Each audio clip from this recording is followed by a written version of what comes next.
수출과 전세무로 얼마나 빠르게 돈을 수 있을지는 의문입니다.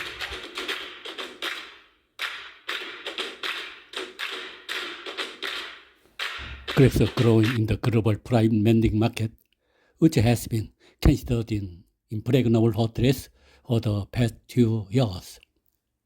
At the center of this lies the world's largest private lending funds, initially detected in loans to certain technology and software companies.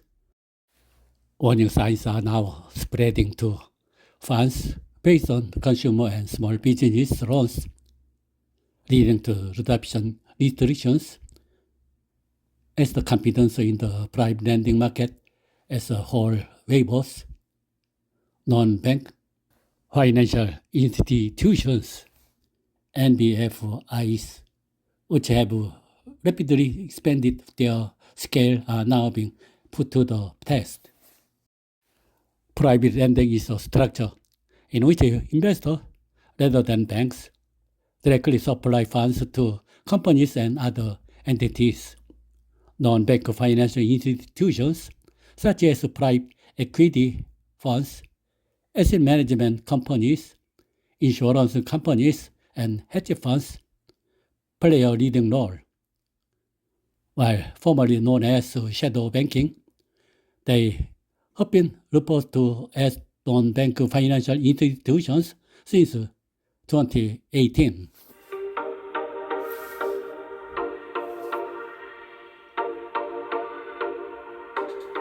사모대출은 은행이나 공공시장을 거치지 않고 사모펀드나 전문 운용사가 기업에 직접 대출을 제공하는 형태의 금융입니다. 상대적으로 높은 금리를 요구해 투자자에게 매력적이었습니다. 주로 비상장 기업이나 신용등급이 낮은 기업들이 자금을 조달할 때 주로 활용되고 있었습니다. 그러나 유동성 위험이 크고 경기 침체 시 부실화 가능성이 높은 상품이었습니다.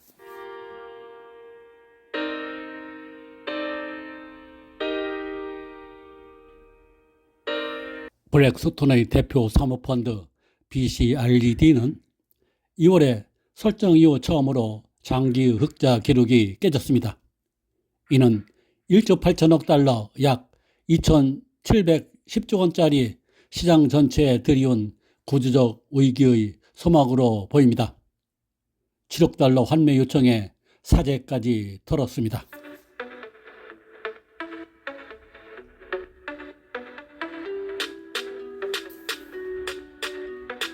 현재 미국 사모대출 시장은 2조 달러 규모로 급성장을 했지만 최근 블랙스톤, 블루아울, 클리프 워터 등 대형 운용사에서 환매 저항과 유동성 위기가 발생하며 2008년 금융위기 전야와 같은 경고음이 터지고 있습니다.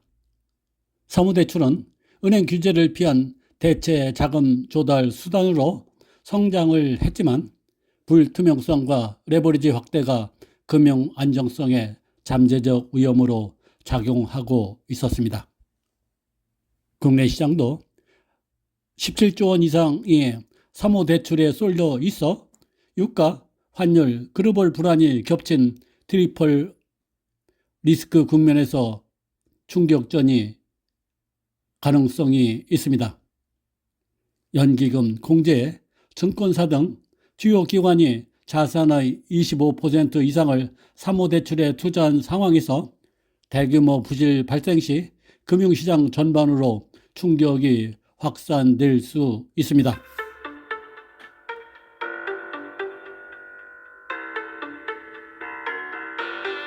미국 사모대출 시장은 지금 돈의 덫에 걸려 있습니다. 고금리로 자산 가치는 떨어지고 AI 산업 침체로 돈을 갚을 능력이 줄었으며 단기 환매 요구와 장기 대출 구조가 맞지 않아 시장 전체가 흔들리고 있습니다.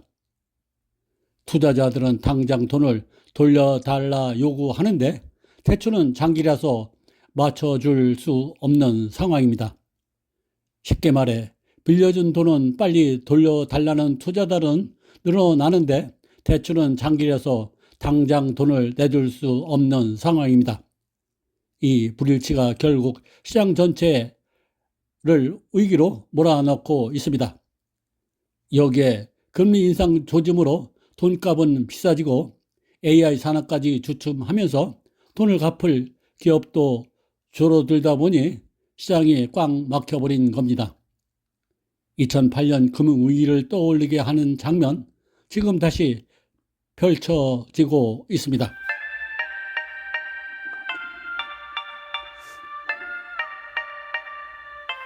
사모대출은 은행 대신 사모펀드, 자산운용사가 신용등급이 낮은 중소, 중견기업에 직접 돈을 빌려주는 구조입니다.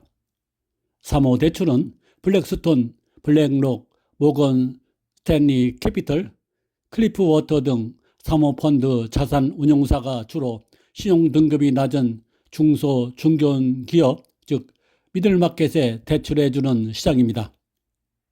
작년 4분기부터 돈을 빌린 기업에서 디폴트가 증가하고 개인 출자자 중심의 일부 펀드 전체 사모대출의 28%에서 환매 요청이 급증하고 있습니다. 국제유가 상승과 원달러 환율 급등은 국내 사모대출 시장의 차주 상환 능력을 약화시키고 글로벌 사모금융시장의 불투명성과 맞물려 부도 위험을 확대시키는 트리플 악재로 작용하고 있습니다. 미국 시장 규모는 약 2조 달러, 한국은 17조 원 이상으로 빠르게 커졌습니다. 투자자 입장에서는 은행 예금보다 높은 수익을 기대할 수 있지만 불투명성과 규제 사각지대라는 치명적인 약점이 있었습니다.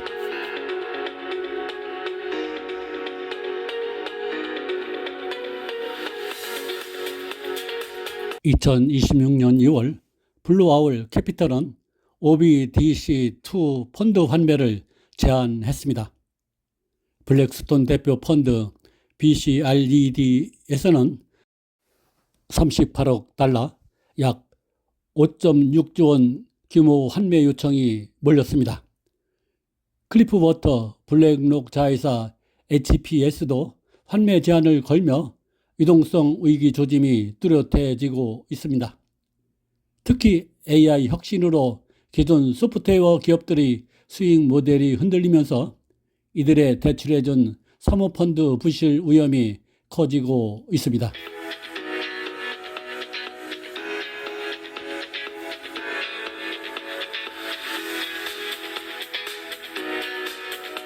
국내 기관 투자자들은 연기금, 공제, 증권사를 중심으로 17조 원 이상을 사모대출에 투자를 했습니다.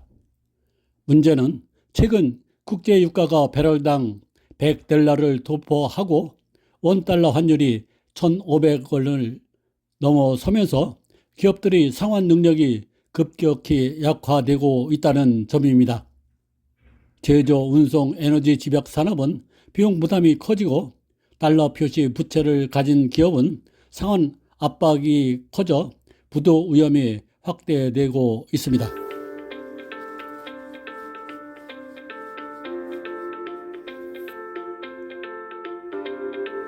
중동에서 이란 전쟁과 호르무즈 해협 봉쇄로 국제 유가가 급등을 했습니다.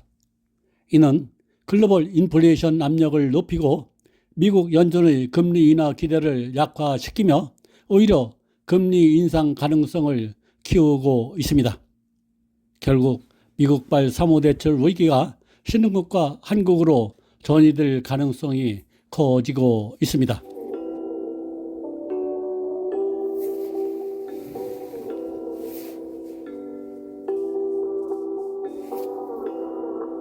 원유 가격이 배럴당 100달러를 넘어서면서 제조, 운송, 에너지 집약 산업의 비용 부담이 커지고 있습니다.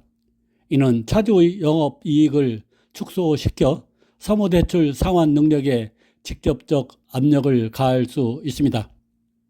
환율 급등은 이하부채 상환 부담이 확대되고 원달러 환율이 1,500원을 돌파하면서 달러와 부채 표시 부채를 가진 기업들은 상환 부담이 급격히 증가하고 있습니다. 이는 국내 사모대출 채권의 부실화 가능성을 높이고 있습니다. 연기금, 공제, 증권사 등 주요 기관이 자산의 25% 이상을 사모대출에 투자한 상황에서 대규모 부실 발생 시 금융시장 전반으로 충격이 확산될 수 있습니다.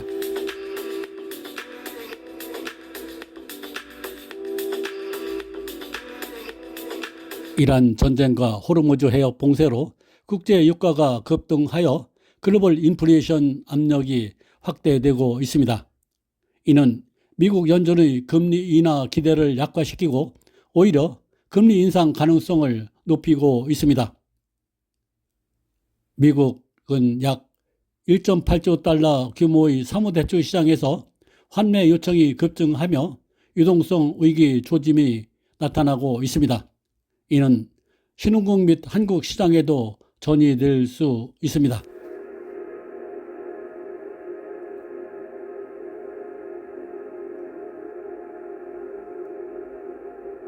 유가 상승, 환율 급등, 사모대출 부실화 우려가 동시에 작용하는 트리플 리스크 국면에서 국내 금융시장은 높은 변동성에 직면해 있으며 선제적 리스크 관리가 핵심입니다.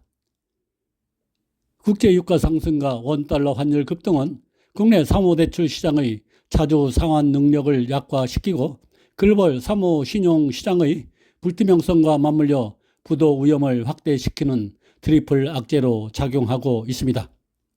특히 국내 기관 투자자들이 17조 원 이상을 사모대출에 쏠림 투자한 상황에서 고유가 고환율 환경은 차주의 현금 흐름을 압박해 부실화 가능성을 높이고 있습니다.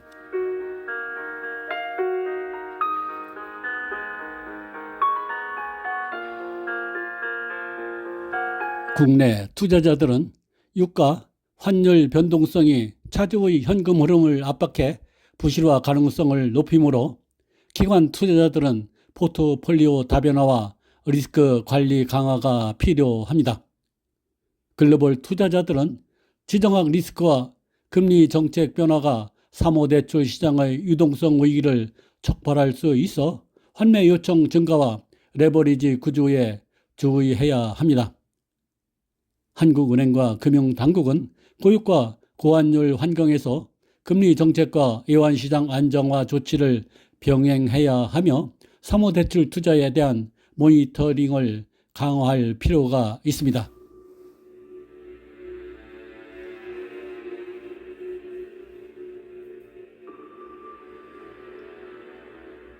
사모대출은 그림자 금융으로 성장을 했습니다.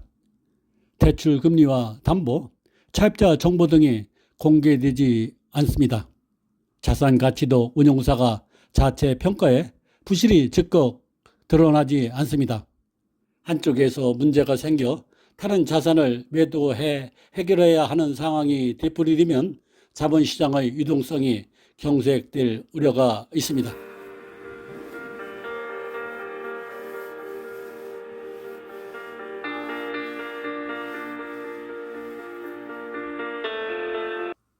블로아울 환매 중단 사태 이후 투자자들이 사모대출 상품에서 자금을 빼는 사례가 급증하고 있습니다.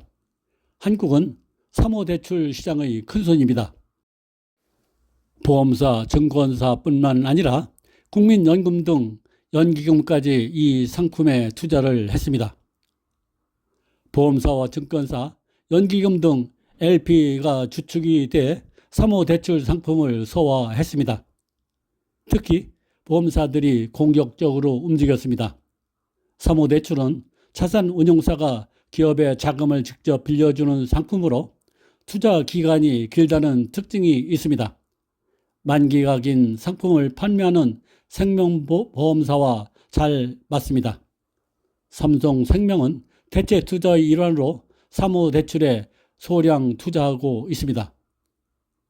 대형 보험사는 사모신용 투자를 전체 자산의 1% 내지 3% 이내로 관리하고 있으나 사고가 줄줄이 터지면 보험사의 건전성을 위협할 수 있는 수준이 될 수 있습니다.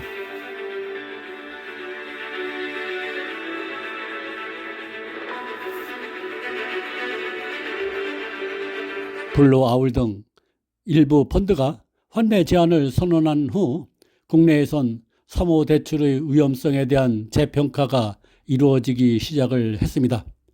최근 모건 스탠리가 사모대출 부도율이 최고 연 8%까지 상승할 수 있다고 경고한 것도 경각심이 커진 배경으로 꼽힙니다. 증권업계는 사모대출이 포함된 신디케이트론, 즉 공동대출의 취약성을 면밀히 들여다보고 있습니다. 신디케이트론은 여러 금융회사가 돈을 조금씩 나눠 한 기업에 빌려주는 것을 의미합니다. 금융사 한 곳이 필요한 자금을 전부 빌려주기 어려울 때 사용됩니다. 문제는 참여한 곳 중 한 곳이라도 자금 흐름이 막히면 전체 대출이 멈출 수 있습니다. 롤오버 때는 모든 투자자의 동의가 필요한데 일부 운용사가 펀드런을 겪으면 차환 절차가 중단됩니다.